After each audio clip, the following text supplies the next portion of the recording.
আসসালামু আলাইকুম এভরিওয়ান, কেমন আছেন সবাই? আশা করছি সবাই অনেক অনেক ভালো আছেন। আমি আপনাদের দোয়া আল্লাহর রহমতে অনেক অনেক ভালো আছি। তো আজকে সন্ধ্যাবেলা আপনাদের ভাইয়া বাজারে গিয়েছিল। সে বাজার থেকে ইলিশ মাছ, কই মাছ, চিংড়ি মাছ, মুরগি এগুলো কিনে নিয়ে আসছে। তো এই তো আমি এখন ইলিশ মাছগুলো কেটে নিচ্ছি।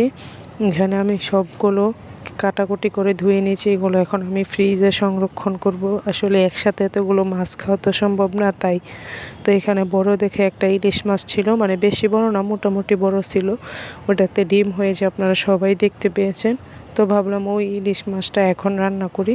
তাই আমি প্যানের মধ্যে সরিষার তেল দিয়ে দিয়েছি। সরিষার তেল গরম হয়ে গিয়েছে। এখন আমি হলুদ, মরিচ, লবণ দিয়ে মাছগুলো ভালোভাবে মেখে নিয়েছিলাম, ওই মাছগুলো প্যানের মধ্যে দিয়ে দিচ্ছি।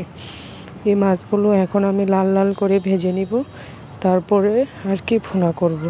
তো এই তো দেখুন আমি মাছগুলো উল্টে দিয়েছি।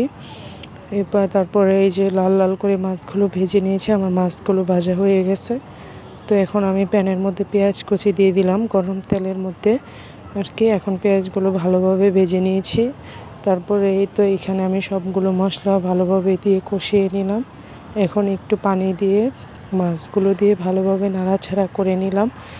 এই তো দেখুন আমার মাছগুলো প্রায় বোনা করে ফেলেছি, রান্না হয়ে এসেছে। এখানে আমার মেয়ের জন্য 2টা চিংড়ি মাছ দিয়েছিলাম। তো যাই হোক, আমার ভিডিওটি এই পর্যন্তই। সবাই ভালো থাকবেন,